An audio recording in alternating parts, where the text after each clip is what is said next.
माधवपुर गांव में सावित्री अपनी बेटी अंजना के साथ रहती थी। सावित्री के पति का देहांत हो चुका था। सविता गांव के जमींदार के घर में काम करके घर का खर्च चलाती थी। वह अंजना को पढ़ा लिखा कर डॉक्टर बनाना चाहती थी, इसीलिए वह बहुत मेहनत से काम करती थी। एक दिन सावित्री ने अंजना से कहा, बेटी मैं काम पर जा रही हूँ।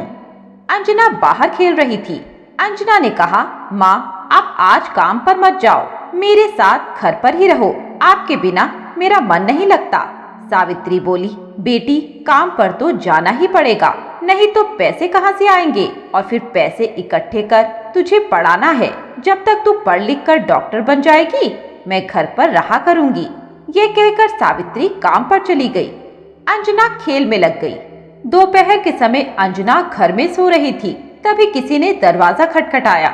अंजना ने दरवाजा खोला तो सामने पड़ोस में रहने वाले रामू काका खड़े थे। उन्होंने अंजना से कहा, बेटी तेरा कोई रिश्तेदार है जिसे तू जानती हो? अंजना ने पूछा, काका मेरे मामा मामी पास के गांव में रहते हैं, लेकिन आप क्यों पूछ रहे हैं?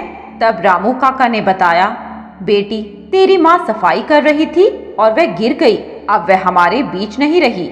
यह सुनकर अंजना के होश उड़ गए, वह रोने लगी। रामू काका ने बड़ी मुश्किल से उसे चुप कराकर उसके मामा का पता पूछ एक गांव के आदमी के साथ उसे खबर देने भेजा। सावित्री के भाई रमेश ने आकर सावित्री का अंतिम संस्कार किया। उसकी पत्नी ने अंजना को संभाला। अगले दिन रामू काका और गांव के जमींदार अंजना के घर आए।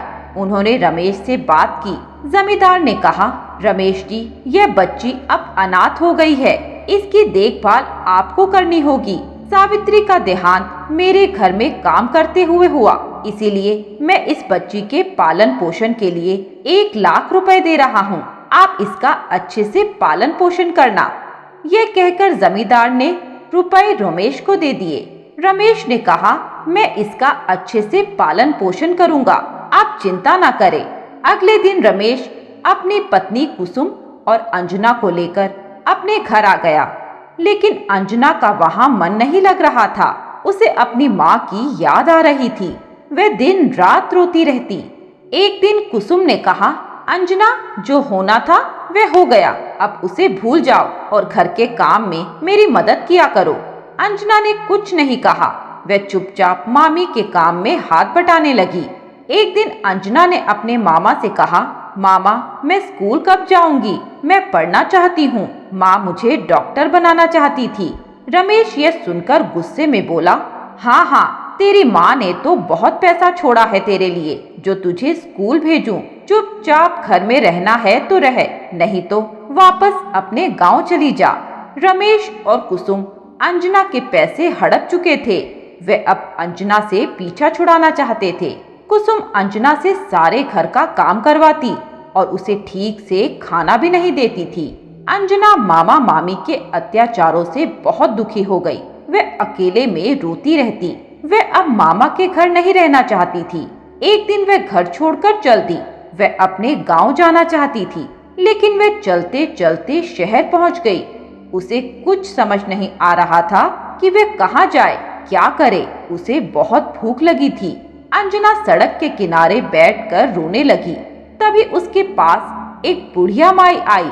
उन्होंने अंजना से पूछा तो अंजना ने रोते हुए सारी बात बता दी।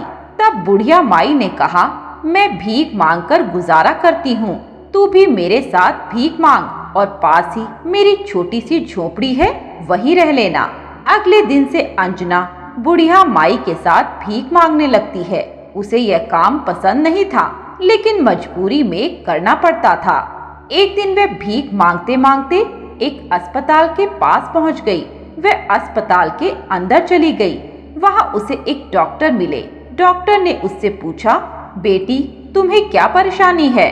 तब अंजना ने कहा, डॉक्टर अंकल मैं बिल्कुल ठीक हूँ, मुझे तो आपके जैसे डॉक्टर बनना है, मुझे डॉक्टर बना दीजिए। यह सुनकर डॉक्टर ने पूछा, बेटी तुम कौन हो और डॉक्टर क्यों बनना चाहती हो? अंजना ने सारी बात उन्हें बता दी।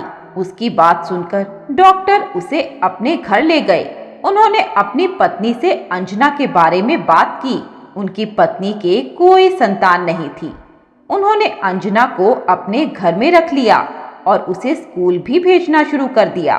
धीरे धीरे समय बीत गया। अंजना बड़ी हो गई।